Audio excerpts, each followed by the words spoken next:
In the picturesque and traditional town of San Juan de los Remedios lived an 80-year-old woman named Apollonia.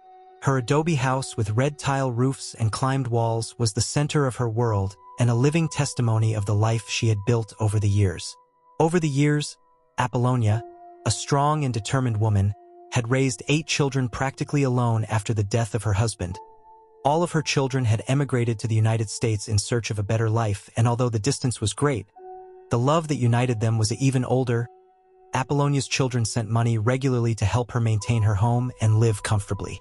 However, Apollonia, with a vision and wisdom that only the years can grant, had decided not to spend any of that money. Instead, she bought gold centenarians and some Mexican coins. Very valuable and appreciated for their purity and beauty, he accumulated up to 300 centenarians over the years, which he jealously kept in a secret hiding place, a small cavity in one of the adobe walls of that little house of his 8 children. Only one Francisco knew. Of the centenarians' hiding place, the one closest to her mother and the youngest of the family, both emotionally and physically, visited her more often than her brothers. Apollonia trusted him completely and had revealed to him the secret of her being kept in gold in the hope of that, if something happened to him, he could protect and manage his treasure properly. With his other brothers' time passed, and Apollonia, despite her advanced age, was still a fair woman with a clear mind, despite the news of the hidden treasure beginning to arouse suspicions and envy among her other children who, although they did not know the exact whereabouts of the centenarians, sensed that their mother kept something of value. One of the brothers, Carlos, the most ambitious and envious, was determined to discover his mother's secret, motivated by envy and greed. To investigate on his own, he knew that Francisco had a special relationship with his mother and suspected that he knew more than necessary. One day while Francisco was visiting the town, Apollonia had to be urgently hospitalized due to a sudden illness during his absence. Carlos, he took the opportunity to search the house in search of something of value that his mother had surely kept for many years, and finally found the cavity in the adobe wall. Because he sensed that his mother was protecting something right there, upon discovering the treasure, he decided to take it all. When Francisco returned and discovered what had happened, he confronted Carlos.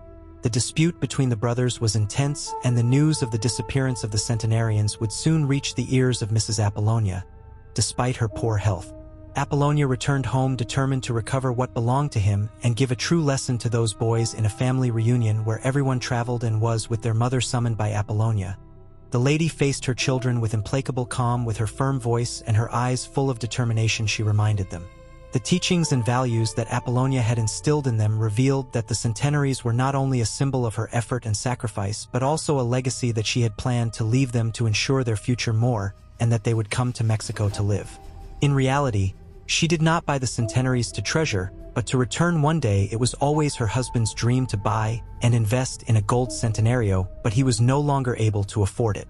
Apollonia no longer needed anything. Her life was complete, and she did not want houses, luxuries, or expensive clothes. She wanted to live, so humble but with a lot of love to give to her children and to those who knocked on her door and helped people as much as possible. She wanted to live in her old adobe house that she would build for her husband with her own hands.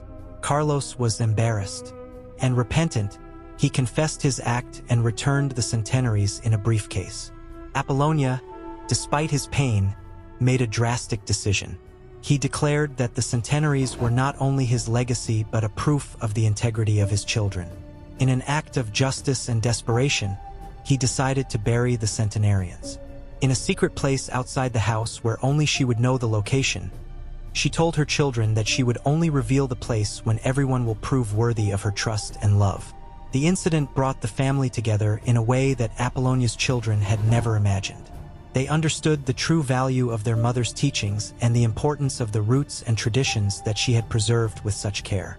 Francisco, who had always been the keeper of the secret, continued to take care of Apollonia until her last day.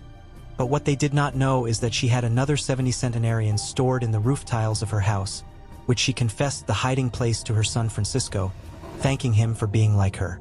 And protect her secret, Apollonia died surrounded by her family, leaving a legacy of love, strength, and wisdom. But the golden centenarians did not tell them where she hid them. She would only confess to her son Francisco that the centenarians were buried around the house, but he couldn't say where exactly.